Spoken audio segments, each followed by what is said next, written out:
So I think the next one we will do is time management. And the first big question, which was asked by multiple people, was how much time do you school per day? For us, we have done things differently every year, and that's just dependent on other things in our schedule. For years, when my youngest was, a baby or early toddler, we didn't do school until 2 o'clock in the afternoon. We got all our wiggles out in the first part of the day. We ran our errands. We had some swim lessons. We'd have lunch together. We took a rest time. Everybody's in the room resting for a while. And then we did school during the little one's nap time.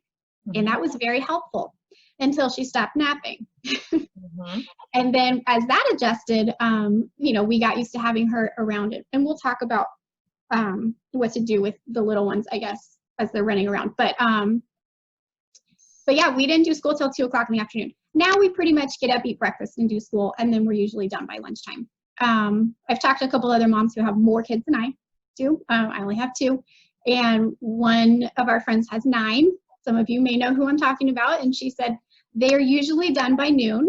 There are days when the older 2 have a few things to do, maybe another half an hour of work later on if they're working on a project or something. But they are typically, they have a schedule and they start at like 8:30 and they're done by lunchtime. So it's doable. Yeah. Our time-wise, so it's the same thing. When I had, I would say, second grade and younger. So my oldest was no older than second grade, and then youngers. So I had toddlers. It was the same thing.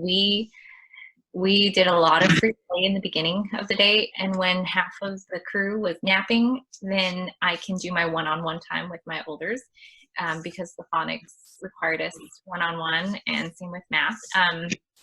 And then, I encourage 2 nature walks for science. All the kids can participate in that. That's something to ease you in. And there's a lot of curriculums that go with that type of science study and whatnot.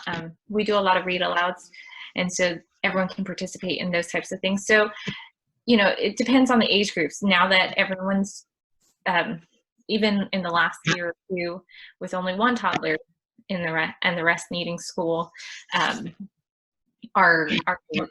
we can't get it all done in the afternoon if we, for us. So now it looks more like in the mornings, because their minds are fresh and they're up. We have early risers in our house, so they're ready to go. So we do the same thing as Laura said. We have breakfast, and and then we do devotions, and then we kind of roll into it and get started. And so I do encourage once you figure out what your rhythm is, as far as what your start time roughly is like, if it's after breakfast, if you do devotions, if you do read aloud first, or whatever that routine is, that does help. Having some kind of routine, it does help them because it gives them a structure to work with, and then there's still wiggle room. I mean, my kids know that after breakfast, after devotions, school begins. What subject we start with, we may vary that, but they know that in the morning, until lunch, we're doing school. And then depending on what we haven't gotten to, that will determine what our afternoon looks like. So there's definitely flexibility in the day, but I encourage some sort of, routine or structure, because that will help you, especially if you're coming in as first time homeschooling this year. Definitely for your own sake too, creating that routine is helpful. Leanne?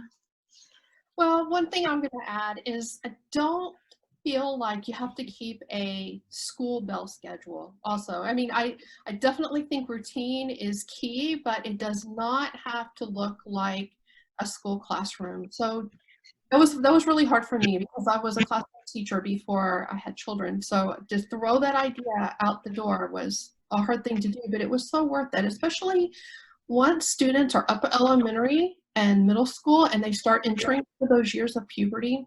They badly need extra sleep.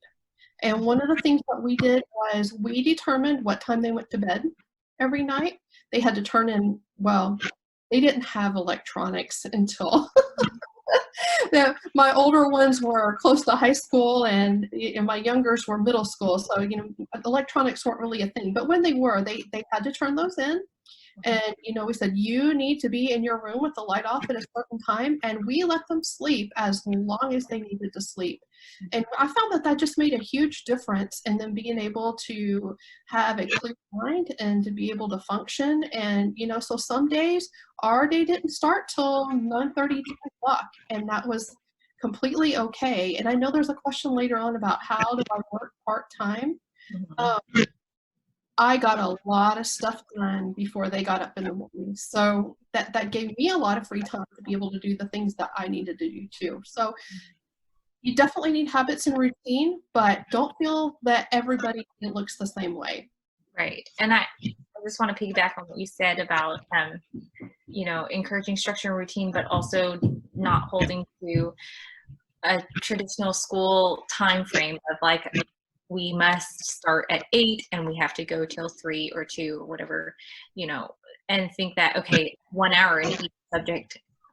That's where I say flexibility, because you might need more time in math, depending on your child, but you find that you only need 20 minutes in science, or you're only reading for 20 minutes for some, you know what I mean? So give yourself grace in that. It doesn't have to cover the whole day like a traditional school setting would be. Yep.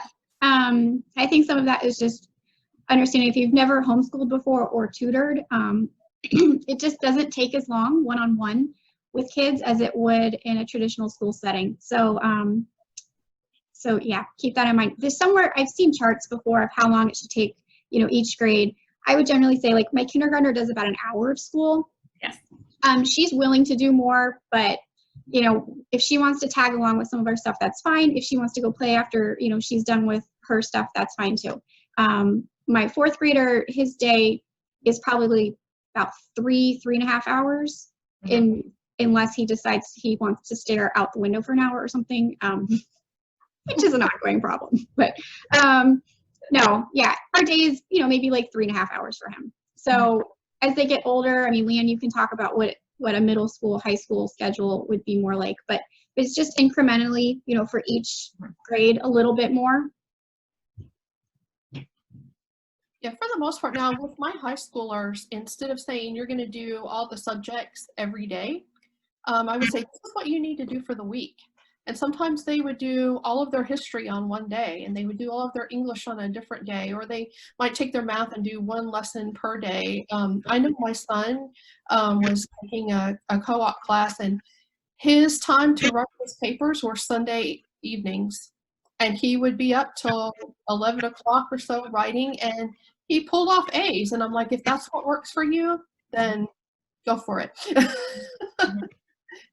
I'm checked out at that time, but you know, that's between you and the co-op teacher. Yeah. Okay. So within the time management question, there was the question, how do you pace for the year? Ooh.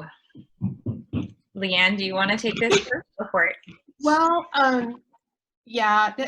So we started homeschooling when we lived in Tennessee, and this is going to be like so off, but they start school on the first Monday of August. So that's what we did. We always started school, even as we moved throughout the military. We always started the first Monday of August. But I made the mistake our first year of we did every single subject beginning day 1. And I went back to how I student taught. And doing that was, we did like one subject for like 2 or 3 days. Then we pick up another subject. We picked up another subject until by the end of August, we were doing all the different subjects. And then come April, we started, you know, dropping some of those off. So only like from the 1st of September to mid-April were we doing every single subject every single day.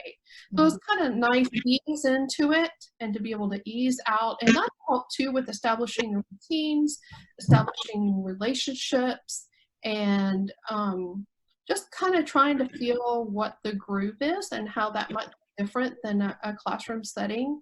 And another thing that we did, especially in the elementary years, is we only homeschooled 4 days a week. And we just you know, we would still do 5 lessons of math or 5 lessons of reading, but we would double up one subject on a different day to be able to do that. And that allowed us to be able to run errands, to do any kind of co-op classes, have appointments, or whatever we needed to do there. And then the holidays, we kind of definitely took off, but sometimes we just took a random day off. And it was nice to be able to do that. I do mine a little different. I'm crazy and I write our own curriculum. That's amazing. So we start the first part of August and we go full force with all our subjects because my kids are always just really, really excited to get started. But then after about a month, we take a week off and go on vacation when everyone else goes back to school, and we get those nice off-season prices. So that's what we tend to do, is that first month is a lot of us, but we don't have any of like the extracurriculars going on yet. So it's really nice just to sit and spend a month just us learning. And then we go on vacation and then we come back and then all the things start, you know, and so then our schedule gets a little crazier. But we do all the subjects. We don't add them one at a time. But we also, by starting in August, are able to take off a week in the fall for vacation. We tend to take off, you know, a week for Thanksgiving to spend time with family. We tend to take at least 2-3 weeks off for Christmas. I schedule in, you know, somebody gets sick. Usually, I don't know, we usually have sick days in there, maybe a spring break, and then we're done in May. So, and then we take off a summer break. I know other people that don't take off, that they just go year round, and they might do 6 weeks on of school, take a week off for that 7th week, and then 6 weeks on and go like that throughout the year. That works for them. So there's different ways to pace it. Just depends on, you know, what your family wants to do, how much you travel, you know, that kind of stuff. So it all works out. We're always ahead. So anyway, and then the question about, can I still work part-time and school the kids full-time? Ooh, go for it, Leanne. Well, school full-time. I guess when we hear the words full-time, we think of 8 hours a day. And that, you know, automatically goes to our minds. And I don't know of anyone that really homeschools for 8 hours a day. We kind of discussed that a minute ago over, you know, how long does it take to do them. But as a classroom teacher, I will tell you that probably 50% of the time that they are in school is administrative stuff. It is not actually learning. So, you know, depending on how you get your kids into a routine and get them doing things on their own, it's definitely able to work, you know, part-time. And, you know, a lot of times it's just laying out what your expectations are. You know, hey, mama's going to be on the computer from this time to this time. I prefer you not interrupt me during this time. And I'd also encourage investing a little bit of time, especially over the summer is a good time to do this, or something that you can do in August. Teach them to make their own breakfast and lunch. Teach them to do their own laundry. And that's just less on you that you have to do and allows you to work. It's actually a mixed blessing. You didn't have somebody doing that for you before your kids were home. So it's sometimes a little bit of work there at the beginning, but it's definitely pays off. Okay, I think that's all the time management questions. So we'll move on to the next subject,